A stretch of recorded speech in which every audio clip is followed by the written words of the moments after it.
Black Desert Online has been absolutely slaying it recently. But how is everyone's not favorite stepchild, ArcheAge, doing? ArcheAge is an open world MMO with PvP and PvE aspects. Yes? It was originally released in 2013 and then released again in 2019 under a new business model. It was one of the original inspirations behind Ashes of Creation, so naturally I felt like I should give this game a go. But the one thing I didn't count on is just how dead this game was. And I'm not saying this lightly, I'm not saying this like, oh, this MMO is dying. I literally mean this MMO is dead. It is a ghost town. But despite all that, there are some really good elements to this MMO, and it's actually kind of sad the fact that there isn't more of a population. So, if you want to find out what happened to ArcheAge, why it is so inspirational.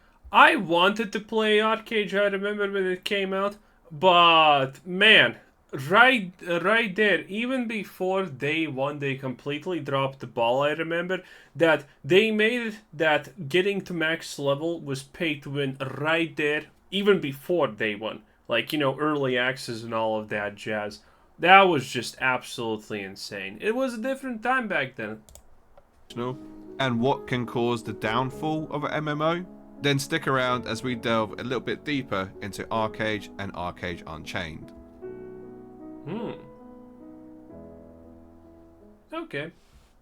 Okay, let's go over the basics. ArcheAge is an open world MMORPG originally released to the Korean market back in 2013 and later to the Western audience in 2014. It has a tab targeting combat system very similar to World of Warcraft. Yeah, there are that's 6 fine. unique races with 364 possible class combinations built from 14 skill sets. It has one of the most in-depth player creations. My favorite part. This is the best part of it. I should probably play it or something like that.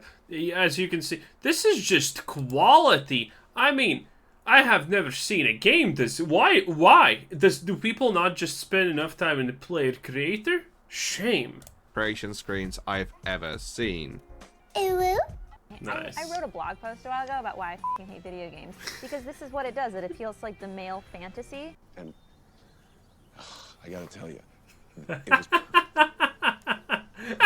everything, down to the last minute details.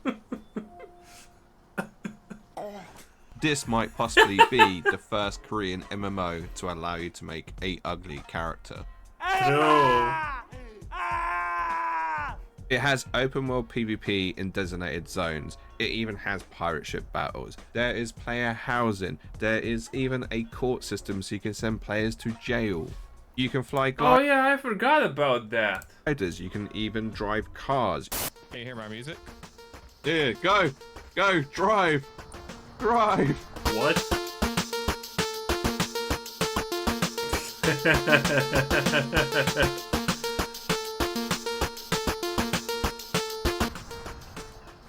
Dude. What the fuck? I can't even see you. Will it explode? Did he survive? Is he? Well, it did. You can even raise a mount which will follow you around and protect you. Oh, he's upset. Oh. You okay, Pig? A quest. Yeah, let's dance together. Yeah. Let's go. Okay. Let's go. Green MMOs away. Oh my god, what happened? You Oh okay? my god, what a glow up. There are player hubs. There is even musical instruments you can play. There's an in-depth crafting system. There is so much to this game and so much you can take away. I mean, that's all nice and dandy, honestly, but the fact is every other literal game that's even remotely associated with the word MMO has exactly all of these same things. Maybe they don't have exactly a pet that literally follows you around and, you know, protects you or whatnot, but it probably doesn't really protect you, you know what I'm saying? Currently, ArcheAge is showing us absolutely nothing unique or worthwhile. At least Final Fantasy players get to yell about that yeah, at least they get to yell about that, and World of Warcraft players get to yell about how absolutely great Wizard is at picking them when they don't want it the most, you know? But ArcheAge doesn't kind of have any of that. But the simple fact is, the one thing it doesn't have is a player base, which is strange because the game starts off so well, and on paper there's nothing really wrong with it until you start digging a little bit deeper. I need to add in the caveat that I'm purely speaking from a Western point of view. I'm not too sure what the game looks like in Korea because they have a separate launcher, and if I wanted to access it, I'll need to go on a VPN and learn Korean. I know what it looks like. It probably just has a lot more pay to win and skip things for money. And that's it. I'm just not really that committed to doing that at this point in time. $10 for the subscription was enough for me. Also, whilst I've got your attention and we're kind of out of the video doing this whole fourth wall thing, maybe consider subscribing. Ooh. It costs nothing and you can always unsubscribe later. Anyway, back to the video. But this wasn't always the case. It genuinely had a really good launch. There was a large player base. That is true. One. So, what went wrong? Wait, actually, that's a good question. What actually did go wrong? Despite everything, despite ArcheAge literally trying to do its best to just take an arrow to the knee even before the game launched, they launched strong. They did launch strong. And I don't remember people even just saying, oh, ArcheAge is so bad because of this and that and this and that. I don't remember any of that. I don't remember any real super complaints about ArcheAge. I think it's just people got really bored because there was nothing special about it. Or am I wrong? If I'm wrong, leave in the comments. Maybe I missed something. Why is the game now a ghost town? Unfortunately for ArcheAge, it wasn't just one thing that went wrong. It was like a entire ecosystem of clusterfucks. Now, there is a lot of stuff which contribute to the downfall of this game, but I'm going to try and give you a high-level summary as to what caused a decrease in the population. It's worth noting that ArcheAge is a free-to-play MMO, and as we know that anything that is free-to-play usually get their money in other places, usually in the form of a cash shop or pay for convenience. Yep. Shut up and take my money. The first sign of what was to come That's good was the fact convenience. that you could buy founder packs to get early access to this game. So yeah, the founder packs were what pissed a lot of people off already, because people were gonna race who gets to the max level first and whatnot, and there was no way to compete unless you buy one of these crazy founder packs. And I know what you're thinking. This sounds awfully familiar to current business models of other MMOs that are in development. But it wasn't and you'll previously. be right in thinking that.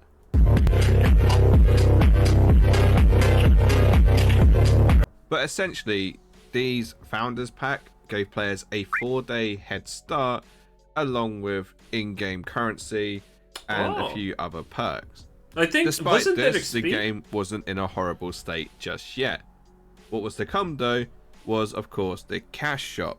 Now, the cash shop didn't just contain cosmetics, it also contained ways to improve your gear. You'd roll for a chance to improve your gear with items which could only be bought from the cash shop, which effectively changes the whole dynamics of the game, because now there's an advantage if you spend real life money.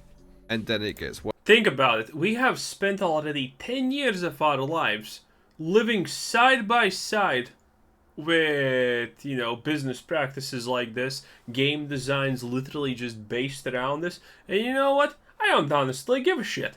I'm gonna tell you completely honestly. I currently, I don't care. Because there are enough games from me to choose that don't have horrendous business practices. As I have been saying for, I don't know how many years now, but we currently live in a day and age where if you do not strive for quality, you will literally never win. Worse. ArcheAge, in all their wisdom, had something called labor points.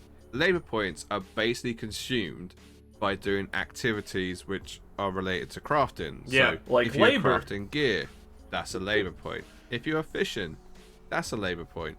If you are constructing, building ships and farms, that's a labor point. Hell, even picking flowers consumes a labor point.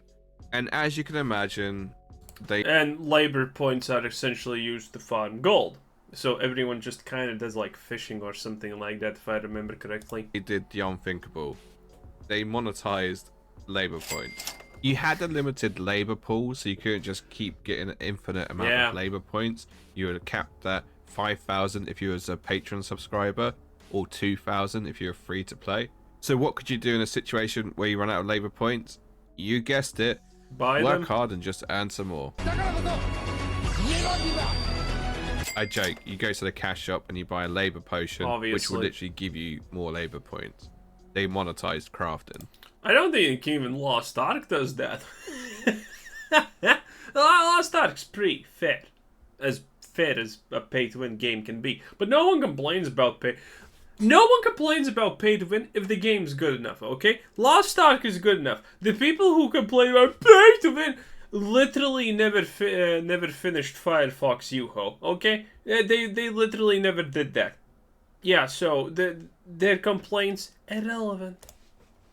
And then the final nail in the economy coffin was the fact that there were duplication glitches. This then caused items to go up in price by a huge amount because gold was so freely and readily available. It essentially just crashed the game's economy. Why? So serious? So to recap, this free-to-play game suddenly wasn't very free to play. You needed to be a whale to even be competitive. Naturally, the game was becoming very unpopular very fast. No one wanted to play in an economy where the whales ran it. And the devs started to notice that players were dropping off. So how did they react to this? By monetizing even more aggressively, my guess is going to be? You guessed it, with fresh start servers. Oh, and they also limited the cash shop. But as you can imagine, this is a free-to-play game. So by limited, it wasn't very limited. You could still drop money to become overpowered. Nice. With the message being very clear from the West that they didn't want a pay-to-win game, ArcheAge took one more stab at it. And they released ArcheAge Unchained, which was exactly the same as ArcheAge in every sense apart from two things. The first being, this game was no longer free to play. You had to do a one-off payment to play the game. Nice. And the second thing was, the cash shop had been revamped. There was no longer pay to win in the cash shop. It was just all cosmetic. Dude, that's worse than Blizzard removing features from the from Overwatch 1. So they could make Overwatch 2 and lie about it, bro. At least Blizzard didn't revamp their cash shop. Cosmetics. Naturally, there were mixed reactions. I mean, why are people paying for a game that was initially free?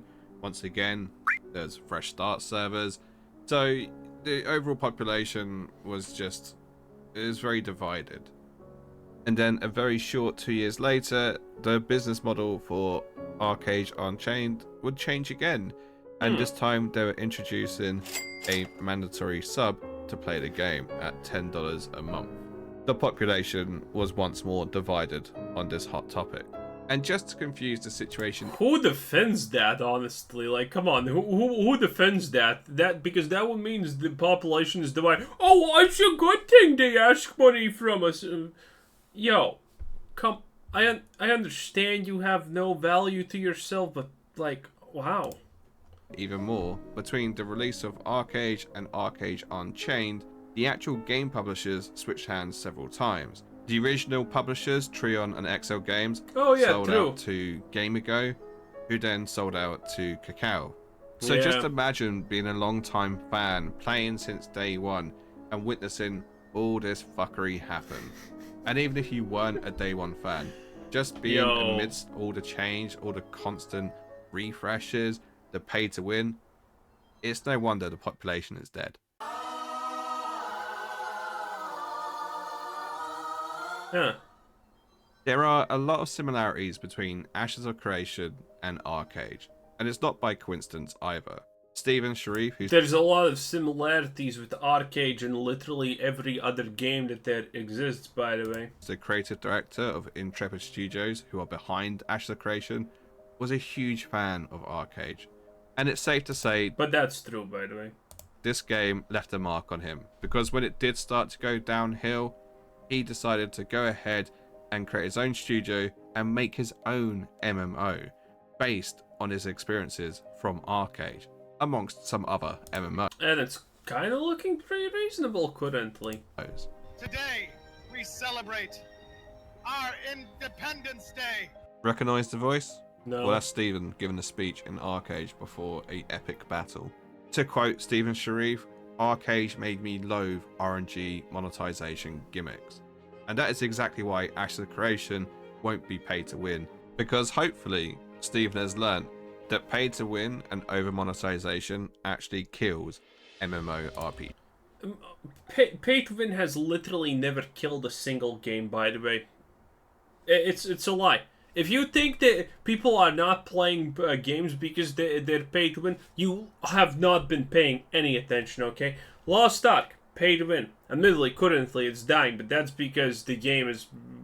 That has nothing to do, sadly, with pay to win. I wish that game was dying because of pay to win, okay? But not even close in reality. Let's see. Oh yeah, Genshin Impact, Honkai Star Rail, whatever it's called. Literally anything from the East. It's absolutely insane. And those games, they're thriving, okay? Fallout 76, pay to win because you can buy literal good stuff in the cash shop that otherwise you can't even get in the game, okay? Well, admittedly, that game's dead. But, again, not a single game has ever been dead just because it's pay to win. Pay to win does not even do anything to games. Pay to win is like a bonus, honestly. If a game is good, it's going to be played no matter what, and people are not even going to say it's pay to win, even though it's blatantly pay to win. It's just the fact that a lot of games are bad, and they have pay to win in it, so people are drawing this fake conclusion line, because, oh, game's bad and has pay to win, it must be bad because it has pay. No, the game is just shit on its own. Simple. Pay to win has nothing to do with it. Jeez. And it's worth mentioning, there was a lot of great systems in ArcheAge. Oh, and by the way, I'm not defending pay to win. I'm just saying that pay to win has absolutely nothing to do with the game being good or bad. There are tons of also bad games that have no pay to win and they're just absolutely atrocious. Which I can only hope will make it over to Ashes of Creation in one form or another. So even though ArcheAge has turned into somewhat of a joke, it's good to see that it could potentially spur on the next great MMO. Oh, and I forgot to mention, they are making an ArcheAge 2, and who knows how that could end up. But the good news is, Kakao Games will be the one publishing ArcheAge 2, unless they sell it on. How is that by good looking at news? Black Desert Online, we know that, okay, they can monetize games, but at least they're slightly more reserved than ArcheAge ever was. BDO is currently slaying it. People are coming back. Admittedly, there's also a resurgence in World of Warcraft Classic. I don't know, maybe MMOs are just gaining, back at the peak, or slowly crawling there. Slightly. And funnily enough, just as I'm editing this video, there's another announcement, which was ArcheAge Classic. Oh boy, I wonder what this will be. Fresh start servers, but Classic ArcheAge? I mean... Dude, I come don't know on, how many stop, times you stop. can restart a game before you realise it's not going to help it out. New World, pay attention. Yep. So, yeah. Oh yeah, New World exists. That game's not pay to win, but it's garbage. I wish it was pay to win. Maybe it wouldn't be so garbage. Let's see what happens next, I guess. ArcheAge was truly ahead of its time when it came out in High 2013. heels, nice. It was truly ambitious in the new systems and mechanics it was introducing to MMORPGs. However, like most free-to-play games, it always has the Achilles heel, which is it needs to make money. And although some games can be free-to-play and still have a reasonable cash shop, unfortunately ArcheAge just got too greedy and the developers just didn't act fast enough. Throughout its life, it's been reacting to problems as opposed to being more proactive and stopping the problems from occurring in the first place. My time in ArcheAge has been very brief, although it has been enjoyable, and sadly, if there was more players, I might stick around, but there isn't, because they burnt their player base so many times that they upped and left. And so, my journey continues to try and find a decent MMORPG to play. Nice. And sadly, ArcheAge just isn't it. But hey, at least I got a glimpse into the inspiration behind Ashes of Creation. And on that bombshell, I'll end the video. By all means, if you want to add your feedback. Bam. Well, it is what it is. Also, where the hell did you put your end screen? Like, what the hell is this? Anyway, this was Quizzer Sid said. Thanks for watching. Subscribe if you haven't already, and have a nice day. Bye-bye.